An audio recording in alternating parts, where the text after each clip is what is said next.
ಹಲವಾರು ವಿಶೇಷತೆಗಳ ಬಗ್ಗೆ ನಾವು ಕೇಳಿದೀವಿ, ನೋಡಿದೀವಿ ಕೂಡ. ಆದ್ರೆ ಇವತ್ತು ತೋರಿಸಿದಂತ ಛತ್ತೀಸ್ಗಢ ದೇವಾಲಯದ ಒಂದು ವಿಸ್ಮಯ ನಿಜಕ್ಕೂ ಕೂಡ ಆಶ್ಚರ್ಯ ತರುವಂತದ್ದು. ಅಲ್ಲಿ 4 ಕರಡಿಗಳು, ದಿನ ಯಾರು ಬರ್ತಾರೋ ಇಲ್ವೋ ಗೊತ್ತಿಲ್ಲ, ಆದ್ರೆ 4 ಕರಡಿಗಳು ಮಾತ್ರ ಬರುವಂತದ್ದು, ಪ್ರದಕ್ಷಿಣೆ ಹಾಕೋದು, ಹಾಗೇನೆ ಅಲ್ಲಿ ಕೊಟ್ಟಂತ ಪ್ರಸಾದವನ್ನು ಸ್ವೀಕರಿಸಿ ಮತ್ತೆ ಕಾಡಿಗೆ ಹೋಗುವಂಥದ್ದು. ಈ ಒಂದು ವಿಸ್ಮಯ ನಡೆಯುವಂತಹ ಪ್ರದೇಶವನ್ನ ನಾವು ತೋರಿಸಿದ್ವಿ. ಹಾಗೆ ವಿಸ್ಮಯದ ಬಗ್ಗೆ ಕೂಡ ಕಂಪ್ಲೀಟ್ ಡೀಟೇಲ್ಸ್ ನ ಕೊಟ್ವಿ. ಇದ್ರ ಬಗ್ಗೆ ಮಾತನಾಡಲಿಕ್ಕೋಸ್ಕರ ನಮ್ಮ ಜೊತೆಗಿದ್ದಾರೆ ದೈವಜ್ಞ ಸೋಮಯಾಜಿಯವರು, ಧರ್ಮಶಾಸ್ತ್ರ ಪಂಡಿತರು, ಹಾಗೆಯೇ ಪಶು ವೈದ್ಯ ವಿಜ್ಞಾನಿಗಳಾದ ಡಾಕ್ಟರ್ ವಸಂತ ಶೆಟ್ಟಿ ಅವರು ನಮ್ಮ ಜೊತೆಗಿದ್ದಾರೆ. ಮೈಸೂರು ಸ್ಟುಡಿಯೋದಲ್ಲಿದ್ದಾರೆ ಧಾರ್ಮಿಕ ಚಿಂತಕರಾದಂತಹ ಡಾಕ್ಟರ್ ಶೆಲ್ಲಪಿಳ್ಳಿ ಅಯ್ಯಂಗಾರ್ ಅವರು, ಹಾಗೆಯೇ ಬಳ್ಳಾರಿ ಸ್ಟುಡಿಯೋದಲ್ಲಿದ್ದಾರೆ ವನ್ಯಜೀವಿ ತಜ್ಞರು ಮತ್ತು ಕರಡಿ ಸಂಶೋಧಕರಾದ ಪ್ರೊಫೆಸರ್ ಸಮರ್ಥ್ ಕೊಟ್ಟರು. ಎಲ್ಲರ ಜೊತೆ ಕೂಡ ನಾನು ಮಾತಾಡ್ತೀನಿ. ಏನ್ ಕಾರಣಗಳಿರ್ಬೋದು ಆ ಕರಡಿಗಳು ಬರೋದಕ್ಕೆ? ನಿಜಕ್ಕೂ ಇದಕ್ಕೆ ಆಧ್ಯಾತ್ಮಿಕ ಕಾರಣ ಇದೆಯಾ ಅಥವಾ ಏನಾದ್ರು ಈ ಪಶು ವೈದ್ಯರಿಗೆ ಏನ್ ಹೇಳ್ತಾರೆ ಇದ್ರ ಬಗ್ಗೆ, ಇಂಥ ಒಂದು ವಿಷಯ ಬಗ್ಗೆ ಮಾತಾಡ್ತೀನಿ ನಾನು. ಸೌಮ್ಯಾಜಿ ಜೊತೆ ಹಾಗೆ ವಸಂತ್ ಶೆಟ್ಟಿ ಡಾಕ್ಟರ್, ನಮಸ್ಕಾರ, ಕಾರ್ಯಕ್ರಮಕ್ಕೆ ಸ್ವಾಗತ. ಮೊದಲಿಗೆ ಸೌಮ್ಯಾಜಿ ಜೊತೆ ಇಂಥ ವಿಸ್ಮಯಗಳು ಹಲವಾರು ನಮ್ಮ ಮಲ್ಕನಗಿರಿ ಪ್ರದೇಶ ಕಾಡುಗಳಿಂದ ಸುತ್ತುವರೆದಿದೆ. ಅಲ್ಲಿ ಸಾಕಷ್ಟು ಕರಡಿಗಳಿವೆ, ಎಚ್ಚರಿಕೆ ಅನ್ನುವಂಥ ಬೋರ್ಡ್ಗಳಿರ್ತವೆ. ಆದ್ರೆ ಈ ದೇವಸ್ಥಾನಕ್ಕೆ ಬರುವಂತಹ ಕರಡಿಗಳ ಬಗ್ಗೆ ಯಾರಿಗೂ ಕೂಡ ಹೆದರಿಕೆನೇ ಇಲ್ಲ, ಯಾಕೆಂದ್ರೆ ಅಷ್ಟು ಪ್ರಾಕ್ಟೀಸ್ ಆಗ್ಬಿಟ್ಟಿದೆ ಆ ಕರಡಿಗಳು ಅನ್ನುವಂಥದ್ದು. ಇನ್ನು ನಾನು ಹೇಳಿದೆ, ಮತ್ತೊಬ್ರು ಗೆಸ್ಟ್ ಇದ್ದಾರೆ ಬಳ್ಳಾರಿಯಲ್ಲಿ, ಅವರ ಹತ್ರ ನಾನು ಮಾತಾಡ್ತೀನಿ. ಪ್ರೊಫೆಸರ್ ಸಮರ್ಥ್ ಕೊಟ್ಟೂರ್, ಇವರು ವನ್ಯಜೀವಿ ತಜ್ಞರು ಮತ್ತೆ ಕರಡಿ ಸಂಶೋಧಕರು. ಪ್ರೊಫೆಸರ್ ಸಮರ್ಥ್ ಕೊಟ್ಟೂರ್ ಅವರೇ ನಮಸ್ಕಾರ. ನಾವು ಸಾಕಷ್ಟು ಮಾತಾಡ್ತಾ ಇದ್ವಿ ಕರಡಿಗಳ ಬಗ್ಗೆ. ಈಗ ನೋಡಿ, ಈ ಕರಡಿಗಳು ಸೋಮಾರಿಗಳ ಏನಾದ್ರು ನೀವು ದೇವಸ್ಥಾನಕ್ಕೆ ಬಂದು ಒಂದು ಟೈಮ್ ಬರ್ತಾವೆ, ಒಂದು ಟೈಮ್ ಹೋಗ್ತಾವೆ ಅಂದ್ರೆ, ಮತ್ತೊಂದು ಆಂಗಲ್ ಅಲ್ಲಿ ಏನಾದ್ರು ನೋಡಿದ್ರೆ ಅದೇನಾದ್ರು ಅಡಿಕ್ಷನ್ ಅನ್ನ ಸ್ಟಾರ್ಟ್ ಆಗ್ಬಿಟ್ಟಿದ್ಯಾ ಅವಕ್ಕೆ? ಈ ತರ ಏನಾದ್ರು ಅಂದ್ರೆ ಕರಡಿಗಳನ್ನ ನೋಡಿದಾಗ, ಅವ್ರನ್ನ ಸ್ಟಡಿ ಮಾಡಿದಾಗ ಈ ತರ ಕ್ಯಾರೆಕ್ಟರ್ ಕೂಡ ಏನಾದ್ರು ಇರುತ್ತಾ ಕರಡಿಗಳಲ್ಲಿ? ಹೌದು. ಈಗ ನಾನು ಕಳೆದ 20 ವರ್ಷಗಳಿಂದ ಈ ವನ್ಯಜೀವಿಗಳ ಬಗ್ಗೆ ಅಧ್ಯಯನ ಮಾಡ್ತಾ ಇದ್ದೀನಿ. ಅದರಲ್ಲೂ ಇಡೀ ದೇಶದಲ್ಲೇ 2 ಕರಡಿ ಧಾಮಗಳು ಇರುವಂತಹ, ಹೆಮ್ಮೆ ಇರುವಂತಹ, ಹೆಗ್ಗಳಿಕೆ ಇರುವಂತಹ ಜಿಲ್ಲೆ ಅಂದ್ರೆ ನಮ್ಮ ಬಳ್ಳಾರಿ ಜಿಲ್ಲೆ. ಬಳ್ಳಾರಿ ಜಿಲ್ಲೆಯಲ್ಲಿ ಒಂದು ದರೋಜಿ ಕರಡಿ ಧಾಮ ಅಂತ ಹೇಳಿ 94ನೇ ಇಸ್ವಿಯಲ್ಲಿ ಆರಂಭ ಆಯಿತು. ಅದರ ಪಕ್ಕದಲ್ಲಿ ಇನ್ನೊಂದು ಕಳೆದ 3 ವರ್ಷಗಳ ಹಿಂದೆ ಗುಡೇಕೋಟೆ ಕರಡಿ ಧಾಮ ಅಂತ 2 ಕರಡಿ ಧಾಮಗಳಾಗಿದ್ದಾವೆ. ಅದ್ರ ಜೊತೆಗೆ ನಾನು ಈ ಕರಡಿಗಳ ಸಂಶೋಧನೆ ಮಾಡ್ತಾ ಇದ್ದೀನಿ. ಮತ್ತು ನಾವು ಇರುವಂತ ಈ ಪ್ರದೇಶ ಏನಿದೆ, ಇದಕ್ಕೆ ಕಿಷ್ಕಿಂದ ಅಂತ ಹೇಳಿ ಐತಿಹಾಸಿಕವಾಗಿ, ಇದು ಪೌರಾಣಿಕವಾಗಿ ಕಿಷ್ಕಿಂದ ಅಂತ ಹೇಳ್ತಾರೆ ಈ ಭಾಗಕ್ಕೆ. 4 ಧಾಮಗಳಲ್ಲಿ ಇದು ಸಹ ಒಂದು, ಆಂಜನೇಯನ ಹುಟ್ಟಿದ ಸ್ಥಳ ಅಂತಾನೆ ಹೇಳ್ತಾರೆ. ಹಾಗಾಗಿ ಈ ಕಿಷ್ಕಿಂದ ಕಾಂಡದಲ್ಲಿ ಯಾವ ರೀತಿ ವರ್ಣನೆ ಮಾಡ್ತಾರೆ, ಶ್ರೀರಾಮಚಂದ್ರ ಹುಡುಕೊಂತ ಇದು ಶ್ರೀಲಂಕಾ ಕಡೆ ಹೋಗ್ಬೇಕಾದ್ರೆ ಇಲ್ಲಿ ವಾಲಿಸುಗ್ರನ್ನು ಭೇಟಿಯಾದ್ರು, ಇಲ್ಲೇ ಜಾಂಬುವಂತನ ಭೇಟಿಯಾದ ಪಂಪಾ ಸರೋವರದ ಪಕ್ಕದಲ್ಲಿ ಅನ್ನುವಂತಹ ಒಂದು ಐತಿಹ್ಯ ನಮ್ಮ ಭಾಗದಲ್ಲಿದೆ.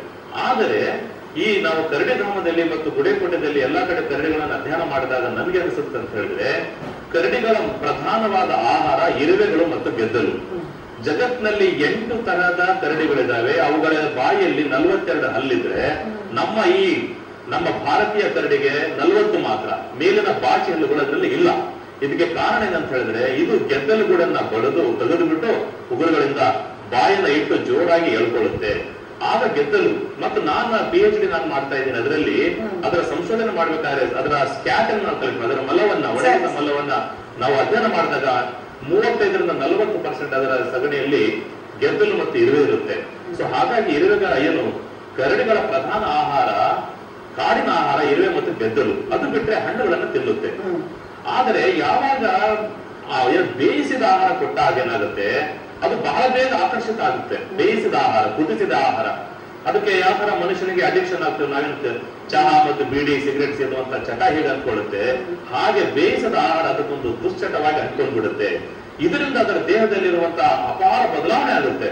ಹಲ್ಲುಗಳಿಗೆ ನಮಗೇನು ಬಾಯಿ ಯಾವ ತರ ನಮ್ಮ ಹಲ್ಲು ಬೆಳಿಗ್ಗೆ ವಾಸನೆ ಬರುತ್ತೆ, ಆ ತರ ಈ ಕರಡಿಗಳ ಹಲ್ಲು ಸಹ ಕೊಳಿತಾ ಹೋಗುತ್ತೆ, ಹಲ್ಲು ಹುಳುಕು ಹಿಡಿತದೆ ಈ ತರ ಆಹಾರ ಕೊಡುವುದರಿಂದ.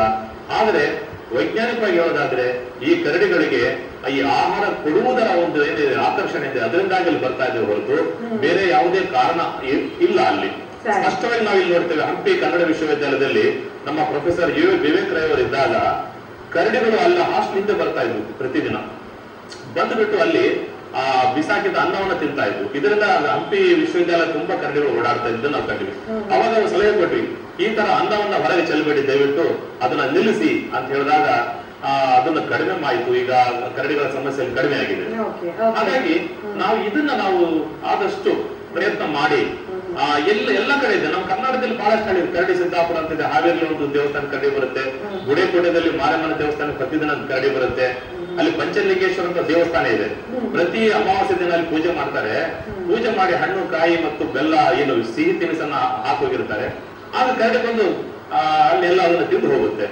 ಸೊ ಹಾಗಾಗಿ ದೇವಸ್ಥಾನಗಳಿಗೂ ಕರಡಿಗಳಿಗೂ ಬಹಳ ಅನ್ಯೋನ್ಯವಾದ ಸಂಬಂಧ ಇದೆ. ಅದು ಕಾಡಿನ ಪಕ್ಕದಲ್ಲಿರುವಂತಹ ದೇವಸ್ಥಾನದಲ್ಲಿ ಕರಡಿ ಬರೋದು ಆಹಾರದ ಆಕರ್ಷಣೆಯಿಂದ ಅಂತ ನನ್ನ ಅಧ್ಯಯನ ಹೇಳ್ತಾ ಇದೆ ಮೇಡಮ್. ಸರಿ ಸರಿ ಪ್ರೊಫೆಸರ್ ಸಮತ್ ಕೊಟ್ಟಿರೋರೆ. ಹಾಗಾದ್ರೆ ನಿಮ್ ಪ್ರಕಾರ ಇದು ದೈಹಿಕ ಅಲ್ಲ ಅಂತ ಹೇಳ್ತೀರಾ? ಅದು ಸಹಜವಾಗಿ ಸ್ವಾಭಾವಿಕವಾದಂತ ಅದು ಗುಣನೇ ಹಾಗೆ ಪ್ರಾಣಿಗಳ ವರ್ತನೆ. ಸರಿ ಸರಿ ಸರಿ. ಡಾಕ್ಟರ್ ಶಲಪಿಳ್ಳ ಹೆಂಗಾರ್ ಅವರೇ, ಪ್ರೊಫೆಸರ್ ಸಮತ್ ಕೊಟ್ಟೂರ್ ಅವರೇ, ನಾವು ಮಾತಾಡ್ತಾ ಇದ್ವಿ ಸರ್ ಅಂದ್ರೆ ಈ ಕರಡಿಗಳ ಬಿಹೇವಿಯರ್ ಬಗ್ಗೆ ಮಾತಾಡ್ತಾ ಇದ್ವಿ. ಈಗ ಸ್ಮೆಲ್ ಅಷ್ಟು ತೀವ್ರವಾಗಿರುತ್ತೆ, 10 ಪಟ್ಟು ನಾಯಿಗಳಿಗಿಂತ 10 ಪಟ್ಟು ತೀಕ್ಷ್ಣವಾಗಿರ್ತವೆ ಅಂದ್ರೆ ಬರೀ ಈ 4 ಕರಡಿಗಳು ಮಾತ್ರ ಯಾಕೆ ಬರ್ತಾ ಇದೆ ದೇವಸ್ಥಾನಕ್ಕೆ? ಸುತ್ತಮುತ್ತಲು ಇನ್ನೂ ಕೆಲವು ಕರಡಿಗಳು ಬರ್ಬೇಕಾಗಿತ್ತು, ಅಟ್ರಾಕ್ಟ್ ಮಾಡ್ಬೋದಾಗಿತ್ತು. ಸೊ ಯಾಕೆ ಬರ್ತಾ ಇಲ್ಲ ಅವು ಅಂತ?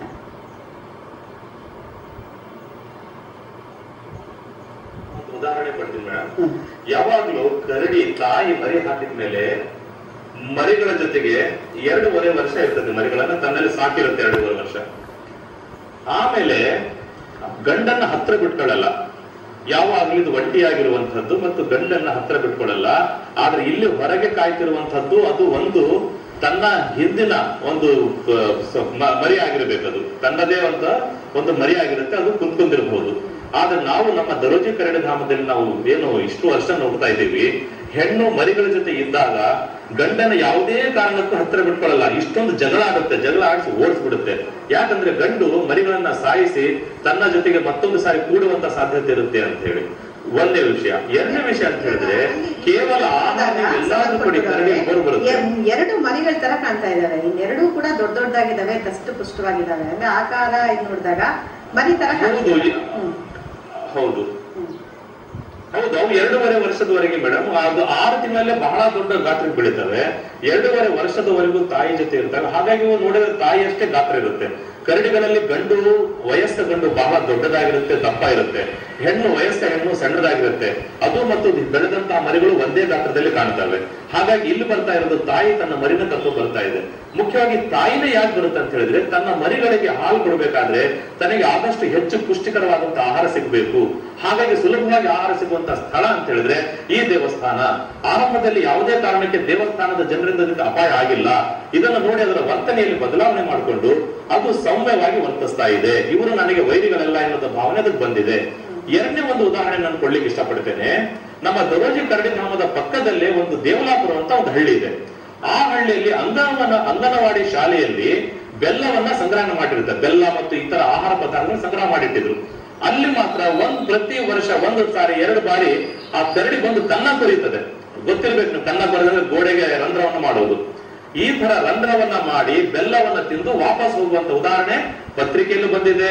ಜನರಿಗೆ ಎಲ್ಲರಿಗೂ ಗೊತ್ತಿರುವಂತ ವಿಚಾರ ಇದು. ಹಾಗಾಗಿ ಆಹಾರ ಎಲ್ಲೇ ಕೊಡಿ ಕರಡಿಗಳು ಅಲ್ಲಿ ಬರ್ತವೆ. ಹಾಸ್ಟೆಲ್ಗಳಲ್ಲಿ, ಊರ ಹೊರಗಿರುವಂತಹ ಹಳ್ಳಿಗಳಲ್ಲಿ, ನಮ್ಮ ಹೊಸಪೇಟೆಗೆ ಬಂದ್ರೆ ನೀವು ಸುತ್ತಮುತ್ತಲು ಕಬ್ಬಿನ ಗದ್ದೆಗಳಿದಾವೆ. ಇಲ್ಲಿ ಕಬ್ಬಿನ ಗದ್ದೆಯಲ್ಲಿ ಇವರು ಇವೇನ್ ಮಾಡ್ತಾರೆ, ಬೆಲ್ಲವನ್ನ ಮಾಡ್ಬೇಕಾದ್ರೆ, ಕಬ್ಬಿನ ಗಾಣಗಳಲ್ಲಿ ಬೆಲ್ಲ ಮಾಡ್ಬೇಕಾದ್ರೆ ಆ ಬೆಲ್ಲದ ಮೇಲಿನ ನೀರನ್ನು ಚೆಲ್ತಾರೆ. ಮೊಲಾಸಿಸ್ ಕಾಕಂಬಿ ಅಂತ ಬರುತ್ತೆ, ಅದು ವ್ಯರ್ಥವಾಗಿ ಚೆಲ್ತಾರೆ. ಅದು ಚೆಲ್ಲಿದಾಗ ಪಕ್ಕದಲ್ಲೇ ಇರುವಂತಹ ಗುಡ್ಡಗಳಿಂದ ಕರಡಿಗಳು ಬಂದು ಆ ಕಾಕಂಬಿಯನ್ನು ತಿಂದು ಹೋಗ್ತಾ ಇರೋದು ನಾವು ನೋಡ್ತಾ ಇದ್ದೀವಿ. ಹೀಗೆ ಎಲ್ಲೇ ನೋಡಿ ನಮ್ಮ ಹೊಲಗಳಿಗೆ ಬರ್ತಾವೆ. ಹೊಲಗಳಲ್ಲಿ ಮೇವನ್ನ ಹಾಕಿದಾಗ, ಆ ಶೇಂಗಾವನ್ನ ರಾಶಿ ಮಾಡಿದಾಗ ಅಲ್ಲಿ ಬರ್ತಿದಾವೆ. ಹೀಗೆ ಮತ್ತು ಸಗಣಿ ಗುಡ್ಡೆ ಎಲ್ಲಿದೆ, ಎಲ್ಲಿ ಊರೊಳಗೆ ತಿಪ್ಪೆ ಇರುತ್ತೆ, ಸಗಣಿ ಗುಡ್ಡೆ ಹಾಕಿರ್ತಾರೆ. ಆ ಸಗಣಿ ಗುಡ್ಡೆಯಲ್ಲಿರುವಂತಹ ಸಗಣಿ ಹುಳಗಳನ್ನ ತಿನ್ನಕ್ ಬರುತ್ತೆ. ಅದಕ್ಕೆ ಲಾರ್ವಾ ಅಂತ ಹೇಳ್ತೀವಿ. ಆ ಹುಳಗಳನ್ನ ಅದು ಎಲ್ಲ ಕೆದರಿ ಬಿಟ್ಟು ಅದರಲ್ಲಿ ಒಂದು ಸಗಣಿ ಹುಳವನ್ನ ತಿನ್ನುತ್ತೆ. ಇದರ ಗ್ರಹಣ ಶಕ್ತಿ ಎಷ್ಟು ತೀಕ್ಷ್ಣವಾಗಿರುತ್ತೆ ಅಂತ ಹೇಳಿದ್ರೆ ಸಗಣಿ ಹುಳಗಳು ದೊಡ್ಡ ದೊಡ್ಡ ಆದಂತಹ ಸಗಣಿ ಚೆಂಡುಗಳನ್ನ ತಯಾರು ಮಾಡಿಕೊಂಡು ಉರುಳಿಸ್ಕೊಂಡು ಹೋಗ್ತಿರೋದನ್ನ ನಾವು ನೋಡಿರ್ಬೋದು ಮಕ್ಕಳಿದ್ದಾಗ. ಆದ್ರೆ ಇವಾಗಲೂ ಸಹ ಈ ತರ ದೊಡ್ಡ ದೊಡ್ಡ ಸಗಣಿಯ ಉಂಡೆಗಳನ್ನ ಮಾಡಿಕೊಂಡು ಸಗಣಿ ಹುಳಗಳು ಹೋಗಿ ನೆಲದಲ್ಲಿ 1 ಅಡಿ ಆಳದಲ್ಲಿ ಅದನ್ನು ಹೂತಾಕ್ತವೆ.